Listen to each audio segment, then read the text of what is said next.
Telangana party జనసేనకు సంబంధించి Telangana incharge ఎవరైతే ఉన్నారో నేమూరి శంకర్ గౌడ్ మనతో ఉన్నారు. తెలంగాణలో జనసేన పార్టీ ప్రయత్నాలు జరుగుతూ ఉన్నాయి. పవన్ కళ్యాణ్ ఎప్పుడైతే చెప్పడం జరిగిందో తెలంగాణలో పోటీ చేస్తాం, బరాబరి తెలంగాణలో తిరుగుతామని చెప్పి తను ఎప్పుడైతే చెప్పడం జరిగిందో ఆ తర్వాత నుంచి కీలక మార్పులు చూస్తూ ఉన్నాం.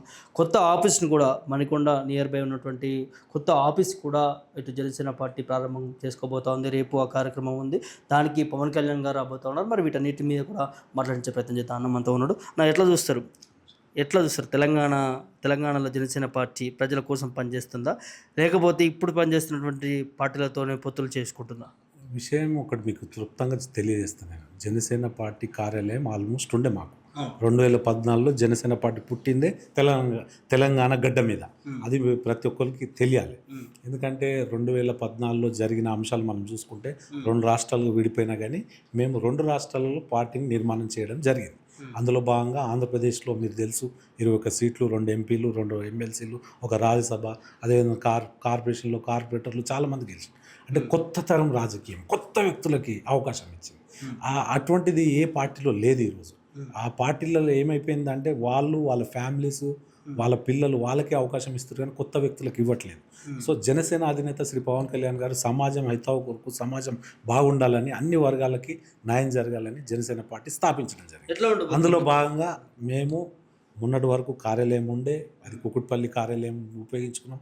ఆ తర్వాత చాలా వరకు కొత్త చేరికలు వస్తున్నాయి, కొత్త మంది వస్తారు, కొత్త వ్యక్తులు వస్తారు. కాబట్టి మేము కొంచెం స్పేస్ ఉండాలి, బాగుండాలి, పార్కింగ్ ఉండాలి, ఇవన్నీ చూసుకొని ఇక్కడ ఈ కార్యాలయాన్ని కొంచెం పెద్ద ఎత్తున చేయడం జరిగింది. మేము కూడా చూసాం ఇప్పుడు పార్టీ ఆఫీస్ అంతా కూడా కొత్త పార్టీ ఆఫీస్ సంబంధించి.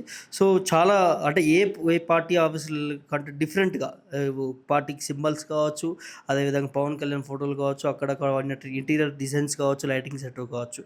సో ఎంత ఖర్చు అయింది బిల్డింగ్ అంతా కూడా? ఏంటి అంటే అదంతా మా పార్టీ నాయకులు చూసుకోవడం జరిగింది. అదేం లేదు, మేము ఎవరైతే ఉన్నామో అందరం తలా చేసి మేము తీసుకెళ్తున్నాం. అటువంటిది వేరే అంశం లేదు. అంటే నేను ఒకటే చెప్తా, జనసేన పార్టీ పెట్టినప్పటి నుంచి సమాజంలో మార్పు దశలనే మేము ముందుకెళ్తున్నాం. ఎవరైతే పేద ప్రజలకు ఏం కావాలి, పేద ప్రజలకు న్యాయం ఏ రకంగా జరగాలి, అటువంటి అంశాల మీద మేము దృష్టి పెట్టడం జరిగింది, అక్కడైనా ఇక్కడైనా. సో మేము ఏమంటామంటే సమాజంలో మంచి జరగాలంటే కొత్త వ్యక్తులు రావాలి. ఎందుకంటే ఇక్కడ ఒక్కొల్లిద్దరికే రాజకీయాలు శాశ్వతం అయిపోయినాయి, మిగతా వాళ్ళని రానివ్వరు, వాళ్ళకు అవకాశాలు ఇవ్వరు. అంటే ఏదైనా ప్రశ్నించినా కానీ వేరే రకంగా దాన్ని మారుస్తుంటారు. జనసేన అధినేత శ్రీ పవన్ కళ్యాణ్ గారినే ఇక్కడ రావద్దు, తిరగొద్దు అంటారు. మీరు ఎవరు చెప్పడానికి? జనసేన అధినేత శ్రీ పవన్ కళ్యాణ్ గారు 140 కోట్ల జనాభా ఉన్న దేశంలో పుట్టిన వ్యక్తి. అందరు సరిసమానులే, అందరు సమానమే. ఈ భూమి పుత్రులే, ఈ భూమి పుత్రులమే మేము. ఇక్కడ నుండే మేము తెలియజేస్తున్నాం ఏంటంటే రాబోయే రోజుల్లో ఖచ్చితంగా మేము ప్రజల ఆదరణ పొంది గెలుస్తామని కూడా మీ ద్వారా తెలియజేస్తాం. పవన్ కళ్యాణ్ రావద్దని ఎవరు అనలేదు, కానీ తను మాట్లాడిన కొన్ని వాక్యాలే ఇప్పుడు ఎవరైతే జర్నలిస్టు నాగేశ్వరికి సంబంధించి ఇప్పుడు కేసీఆర్ గారు దీనికంటే ఎక్కువ మాట్లాడాడు. ఇదే ఉత్తమ్ కుమార్ రెడ్డిని కూసోరా బాయ్, కూసో అన్నాడు. భాష వాళ్ళు నేర్పించిందే కదా. కొత్తగా మనం మాట్లాడేది ఎంత మాట్లాడారు, ఏ రకంగా మాట్లాడారు? లిల్లీ పుట్ట అంటారు. ఒక సీఎంని పట్టుకొని అట్లా మాట్లాడవచ్చా? ఒక మినిస్టర్ని పట్టుకొని అట్లా మాట్లాడవచ్చా? బాడీని ఆ రకంగా ఇది చేయొచ్చా? తెలంగాణలో భాష నేర్పించిందే కేసీఆర్ గారు. ఇదే భాష ఆయన వాడిండు. గత 9.5 సంవత్సరాలు ప్రతి ఒక్కరిని బెదిరియడం, ప్రతి ఒక్కరిని ఫ్లెక్సీ పెట్టనీయలేరు మమ్మల్ని. పవన్ కళ్యాణ్ గారిది ఫ్లెక్సీ పెడితే కొన్ని చోట్ల తీసేయడం జరిగింది. మాకు కూడా బాధలు ఉంటాయి. ఎందుకంటే వీళ్ళు ఈరోజు బాధపడుతారు, కాంగ్రెస్ వాళ్ళు. అదే జరుగుతుంది. మీరు ఏ రకంగా అయితే మీరుంటారో ఆ రకంగా రాబోయే రోజుల్లో మీకు ఉంటుంది. మీరు సమాజానికి ఏం చేసి 9.5 సంవత్సరాలు కవులు, కళాకారులకి, అదేవిధంగా ఉద్యమకారుల గురించి మీరు ఏం చేశారు? అదే రకంగా ఫస్ట్ అమరుడు అయిన శ్రీకాంత్ చారి గారి మదర్కి మీరు ఏం చేయగలిగారు? ఆమెను రాజ్యసభకు పంపించలేరు, ఆమెను ఒక చైర్మన్ ఏదైనా మంచి పదవి ఇవ్వలేరు, అదేవిధంగా ఎమ్మెల్సీ ఇవ్వలేరు. కవితకి ఎమ్మెల్సీ ఇచ్చుకోరు కానీ ఆమెకి ఇవ్వడానికి వీళ్ళకు చేతగాలి. వీళ్ళు ఈరోజు తెలంగాణ గురించి మాట్లాడతారు, తెలంగాణ అమరవీరుల గురించి వీళ్ళు మాట్లాడతారు. నేనేమంటా అంటే నిజంగా మీకు తెలంగాణ అమరవీరుల మీద అంత ప్రేమ ఉంటే తెలంగాణ అమరవీరుల కుటుంబాలకి మీరు ఒక కాలనీ ఏర్పాటు చేశారా? 9.5 సంవత్సరాలు మీరు ఉంటే తెలంగాణ అమరవీరుల గురించి ఒక కమిటీ ఏర్పాటు చేశారా? పోనీ తెలంగాణ అమరవీరుల ఏదో ఒక రకంగా మనం సాయం చేయాలని ఓ 10 లక్షల కోట్ల బడ్జెట్ ఏదైతే 9.5 సంవత్సరాలు మీరు వాడిరు, ఆ బడ్జెట్లో ఓ 1,00,000 కోట్లు, 10,000 కోట్లు, 20,000 కోట్లు ఏమైనా తీసి వాళ్ళ గురించి ఉపయోగించారా? ఇటువంటి ఏం లేదు. ఏమన్నా అంటే ఉద్యమకారులు వాళ్ళని వాడుకోవడం తప్ప మిగతా అంశాలు లేదు. వాళ్ళు ఈ రాష్ట్రం గురించి పోరాటం చేసిన గనులు, వాళ్ళకి జీవితాంతం జనసేన పార్టీ రుణపడి. ఇటు బీఆర్ఎస్తో కానీ బీజేపీతో కానీ జనసేన పార్టీ పొత్తు పెట్టుకుంటుంది అనేది చర్చలు వినిపిస్తున్నాయి. దీన్ని ఎట్లా చూస్తారు ఒక రాష్ట్ర ఇన్ఛార్జ్? అది నేను ఒకటే చెప్తా, రాజకీయాలలో రకరకాల ఈక్వేషన్స్ ఉంటాయి. అది ఎప్పుడు ఏం జరుగుతుంది అనేది నువ్వు నేను నిర్ణయం తీసుకోలేము, నేను కూడా చెప్పలేము. ఎందుకంటే రాబోయే ఆ మూమెంట్ బట్టి ఆ రకంగా ఏ రకంగా ఉంటుంది అనేది ఎవరికి తెలియదు. ఇది ఈ అంశాన్ని మనం మాట్లాడడం ఇప్పుడు కరెక్ట్ అయిన టైం కాదు. మేము పార్టీ నిర్మాణం చేస్తున్నాం, కొత్త వ్యక్తుల్ని ఆహ్వానిస్తున్నాం, కొత్త వ్యక్తులు వస్తుర్రు. జనసేన అధినేత పవన్ కళ్యాణ్ గారు అంటే ఇష్టపడే వ్యక్తులు చాలామంది, కొన్ని వేల మంది ఉన్నారు. దాంట్లో కొంత ప్రజా సేవ చేసిన వాళ్ళు ఉన్నారు, చారిటీ ద్వారా చాలామందికి దగ్గరైన వ్యక్తులు ఉన్నారు. వాళ్ళని నేను పార్టీలో తీసుకోవడం జరిగింది. కల్వకుంట్ల కవిత కూడా పవన్ కళ్యాణ్ టార్గెట్ చేసి మాట్లాడింది.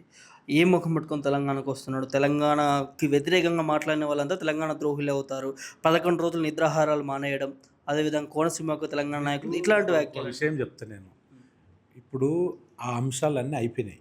నిజంగా చెప్పాలంటే 11 రోజులు తినలేడంటే ఆయన ఏమన్నాడు, ఇది విభజన జరిగిన పద్ధతి కరెక్ట్ జరగలేదు అంతవరకు మాట్లాడాడు. తెలంగాణకు ఎక్కడ వ్యతిరేకించి మాట్లాడి, ఆయన వ్యతిరేకించడానికి ఆయన ఎమ్మెల్యే కాదు, ఎంపీ కాదు. అప్పటికి ఆయన ఈ స్టేట్కి 2 ఉమ్మడి రాష్ట్రానికి ముఖ్యమంత్రి కాదు. అది వీళ్ళు గమనించాలి. ఆయన బాధను కూడా వ్యక్తపరచుకోవద్దా? ఆయన ఏమన్నాడు, ఆ రోజు విభజించిన ఒక అంశం కూర్చొని మాట్లాడుకుంటే అయిపోయేది. ఇంత ఈ రకంగా చేయడం, విభజన ఏదైతే ఢిల్లీలో జరిగిందో దాన్ని నేను వ్యతిరేకిస్తా అని చెప్పాడు. అంతేగాని ఎక్కడ తెలంగాణ గురించి వ్యతిరేకిస్తా అని చెప్పలేడు. తెలంగాణ సమాజానికి మంచి జరగాలని 12 ఏళ్ళు ఆయన ఏం మాట్లాడలేడు. మొన్న మాత్రం గలమిప్పిండు ఆయన. మీరు ఏం చేసిరు, యువతకి ఏం చేసిరు? మీరు చెప్పిన నేను మీరు షూటిగా ఒక ప్రశ్న అడుగుతా కేసీఆర్ గారిని, దళితుని ముఖ్యమంత్రి చేస్తాను ఎందుకు చేయలే? సరే, హోమ్ మినిస్టర్ ఎవరికి ఇచ్చినాను? గతంలో నాయన నరసింహారెడ్డికి, తర్వాత మొహమ్మద్ అలీకి. మిగతా వర్గాలకు అనిపించాయా? ఎందుకు ఇవ్వలేదు? మీరు మినిస్టర్లు మీరే అవ్వాలా? మిగతా వాళ్ళకి ఎందుకు ఇవ్వలేరు? మిగతా వర్గాలకు ఎందుకు ఇవ్వలేదు? అంటే 4 స్తంభాల ఆట ఈ రాష్ట్రం మీకు రాసిచ్చిందా? అక్కడ కవులు, కళాకారులు ఏమైపోవాలి?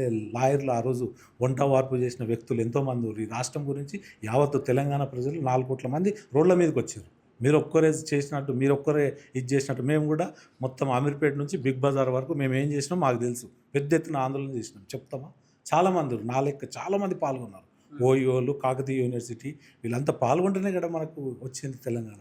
దాన్ని ఏదో టీఆర్ఎస్ కవర్ చేసుకొని మేమే చేసినాం, మిగతా లేరంటే అది తప్పు.